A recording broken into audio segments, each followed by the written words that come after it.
एक बच्चा जो 10th पास आउट हो चुका है यहाँ से, उसको संत माइकल गेट के पास से ही स्कॉर्पियो में कहीं किसी अज्ञात लोगों के द्वारा ले जाया गया और वो व्यक्ति जिनको अज्ञात के रूप में जो ले जाया गया है वो बलपूर्वक ले जाया गया। ये काफ़ी सनसनीखेज मामला हुआ। राजधानी पटना में अपराध का ग्राफ बढ़ते जा रहा है और बढ़ते अपराध को लेके पटना पुलिस बैकफुट पर नजर आ रही है। और इसी कड़ी में कैमरे के फ्रेम में जो आपको तस्वीरें दिख रही है, दरअसल पटना से जो बड़ी खबर आ रही है, यानी संत माइकल के छात्र अनिकेत राज का अगवा किया गया। और इस पूरे मामले की जानकारी जैसे ही पुलिस महकमे में जाती है, उसके बाद इलाके में हड़कंप मच जाता है। और इस पूरे मामले में देखिए कि कई घंटों के मशक्कत के बाद आखिरकार अनिकेत राज को सकुशल दीघा थाने की पुलिस ने बरामद कर लिया है। दरअसल संत माइकल स्कूल जो काफ़ी हाई प्रोफाइल इलाका कहा जाता है, हाई प्रोफाइल इलाके में यह स्कूल पड़ता है। और उसी समय अज्ञात अपराधियों के द्वारा छात्र अनिकेत राज का अगवा किया जाता है।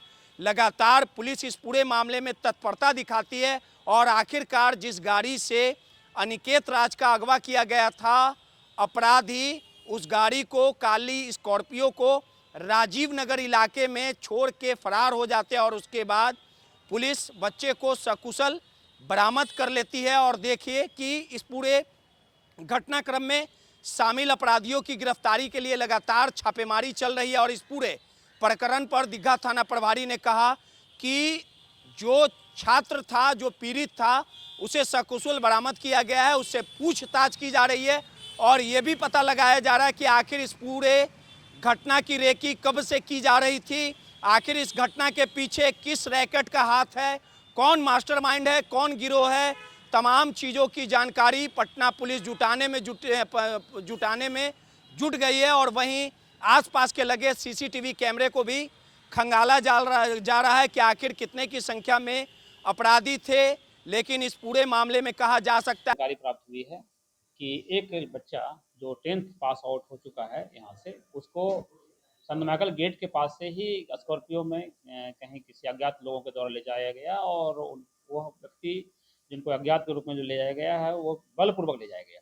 ये काफ़ी सनसनीखेज मामला हुआ है और तुरंत उन्हें पुलिस को जैसी जानकारी मिलती है, हालांकि ये पहली जानकारी 112 के माध्यम से प्राप्त हुई थी, लेकिन जैसी जानकारी पुलिस को मिलती है, पुलिस तुरंत भर में चारों तरफ छापाबंदी कर दिया। नाकाबंदी करने के बाद हर जगह वाहन चेकिंग वगैरह जो करना होता है हम लोगों को प्रारंभ कर दिया। लेकिन अग्रतर अनुसंधान के क्रम में प्राप्त हुई है कि जो बच्चा जिनकी किडनैप होने की बात पाई गई थी, वो हम लोगों को अटल पथ पर कहीं पर मिले, जो कि गाड़ी से जा रहे थे ऑटो से। तो बच्चे को हम लोग डिटेन किया। डिटेन करने के बाद डिटेन करने की मिस हुआ कि बच्चे को हम लोग जब लाया कुशल तरीके से, तो उनसे पूछताछ करने क्रम में उनके गार्जियन भी उपस्थित रहे। उपस्थित होने के क्रम में उन्होंने, चूंकि बच्चा नाबालिग है, अभी उनकी उम्र 17 वर्ष है, तो उनके गार्जियन ने जो बताया हमको, बताया कि सर हमको जानकारी उनके दोस्त के माध्यम से हुई थी कि हमारे बेटे को किसी ने किडनैप कर लिया। तो उसके बाद बच्चे बताते हैं कि इनका 10th क्लास का बच्चा, मतलब इनसे 1 वर्ष का जूनियर, एक क्लास जूनियर के बच्चे के साथ में कुछ झगड़ा झंझट हुई थी, स्कूल में झगड़ा झंझट हुई थी, जिसमें गाली गलौज होने की बात अभी तक बताया। हालांकि हम लोग इस पर अनुसंधान अभी करनी होगी, अनुसंधान कर में बात आगे बता पाएंगे कि झगड़ा झंझट किस कारण से हुए थे। तो 10th क्लास के बच्चे के साथ में इनकी झगड़ा झंझट हुई थी, उसमें गाली गलौज वगैरह हुई थी। आज ये लड़का जो 10th पास आउट हो चुके हैं, आज ये लड़का अपना मार्कशीट और माइग्रेशन लेने के लिए आए थे। इसी क्रम में उसने देख लिया इनको, यहाँ के यहाँ पहुँचे हैं, तो उन्होंने अपने समर्थक के कुछ लोगों को बुलाया और उनको ले जा करके मारपीट करने की बातें आई है। हालांकि इस मामले में अभी तक इनके जो व्यक्ति हैं, लड़का जो अपहृत हुए थे सो कॉल्ड, उनके पिताजी उपस्थित हैं। इन्होंने कोई आवेदन अभी तक नहीं दिए हैं इस पूरे मामले को लेकर के। हालांकि लेकिन चूंकि मामला ये सनसनीखेज हो चुकी थी, तो हम लोगों ने इनको बरामदगी करने के बाद आगे की प्रोसीडिंग्स जो होती है उसको हम लोग आगे कार्रवाई कर रहे हैं। पुलिस इस बिंदु पर भी जांच करेगी कि झगड़ा कारण क्या हुई थी। कितने लोग अभी कोई हिरासत में नहीं है, सिर्फ लड़का जो है इनकी बरामदगी है। चूंकि मैंने बताया ही था कि इनको संत माइकल के पास इनको छोड़ दिया था ले जा करके, तो जब छोड़ दिया था तो फिर हिरासत में रहने का मतलब नहीं है। स्कॉर्पियो से होने के बाद इनके दोस्त का जो है, इनके दोस्त के जो परिजन है उनके हैं। अब ये स्पष्ट हो पाई है कि इन लोग आपस में जो स्टूडेंट के बीच में झगड़ा है, कहीं न कहीं इसी को लेकर के है। स्कूल प्रशासन से भी इस संबंध में हम लोग पूछताछ करेंगे निश्चित रूप से कि आपस में डिसिप्लिन का क्या बात है। जब स्कूल के कैंपस के अंदर में इस तरह झगड़ा चल रहे हैं तो गार्जियन को क्यों जानकारी दी जाती है?